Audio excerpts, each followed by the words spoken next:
জয়গুরু বন্ধুরা, আমার চ্যানেলে বিউটিজ কিচেনে আপনাদের সবাইকে স্বাগত। আজকে আমি আপনাদের রান্না করে দেখাবো শোল মাছের তরকারি। তো শোল মাছ কিন্তু আমি আম দিয়ে টক করে দেখাবো। আগে আমি শোল মাছ একদিন দেখিয়েছি, সেটা অন্যভাবে, কিন্তু আজকে আমি যেহেতু আমের সিজন, একদম কচি আম দিয়ে আমি টক করে দেখাবো ইলে শোল মাছের তরকারিটা। এখানে আমি শোল মাছ কেটে ধুয়ে এই যে রেখে দিয়েছি, লবণ হলুদ এবার মাখাবো। এখানে আমি দেখুন এই যে একটা গোটা আম কেটে রেখেছি এভাবে লম্বা করে ফালি দিয়ে। আমি এবার মাছটাকে আগে ভাজা করে নেব লবণ হলুদ মাখিয়ে। কড়া বসিয়ে দিয়েছি, কড়া আমার গরম হয়ে গেছে। এবার কড়াতে আমি তেল দিয়ে দেবো, মাছে আমি লবণ দিয়ে দিচ্ছি, দিয়ে দেবো হলুদ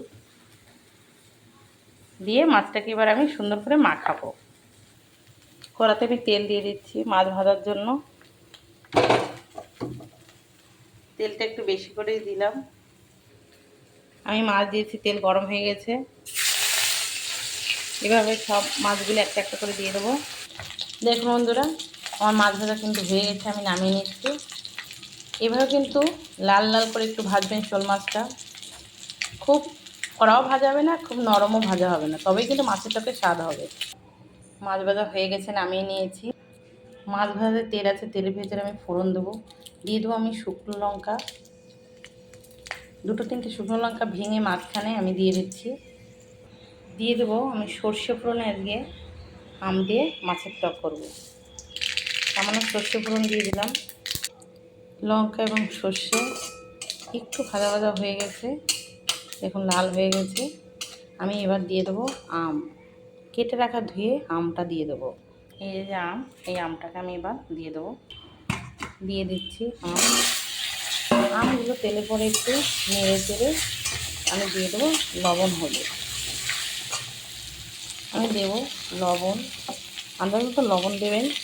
আমি দিয়ে দেবো হলুদ, হলুদ কমই দেবো যেহেতু মাছ ভাজার তেলে হলুদ হলুদ আছে। এবার নেড়ে চেড়ে আমি দিয়ে দেবো জল, জল দিয়ে দিচ্ছি। এই যে দেখুন আমের টকে মাছ দিয়ে একটু ঝোলটা দিয়েছি, যেহেতু ঝোলটা ফুটবে, ঝোলে জাল হবে, আম সিদ্ধ হয়ে যাবে। আমি এই আম দিয়ে মাছের টকে আমি একটু সর্ষে বাটা দেবো আর কাঁচা লঙ্কা বেটে দেবো, কিছু চিড়ে দেবো আর বেটেও দেবো। তো আমি মশলাটা করেছি দেখুন, এই দেখুন এই যে শিলে আমি সর্ষে, কালো সর্ষে আর হচ্ছে 4টে কাঁচা লঙ্কা বেটে নিয়েছি। এটাকে আমি আমার ছাঁকনিতে ছেঁকে কালো ছোকলাটাকে ফেলে দেবো, জলটাকে দিয়ে দেবো। এটা নামানোর কিছু সময় আগেই আমি দেবো। দেখুন ঝোলে কিন্তু খুব সুন্দর জাল হয়ে গেছে। আর আমি এবার দিয়ে দেবো এই ভেজে রাখা মাছ, মাছগুলো দিয়ে দেবো। যেহেতু টকটা তো মাছের ভিতর ঢুকতে হবে, তবেই তো মাছের টক স্বাদ হবে। এই দেখুন আম পুরো গলে গেছে, দেখেছেন আম একদম, কিন্তু আমগুলোকে ঘাটা যাবে না। আম ঘেটে গেলে আমার টক হয়ে যাবে, একদম আম্বল আম্বল হয়ে যাবে, চাটনির মতন। তাই আম গোটা থাকবে।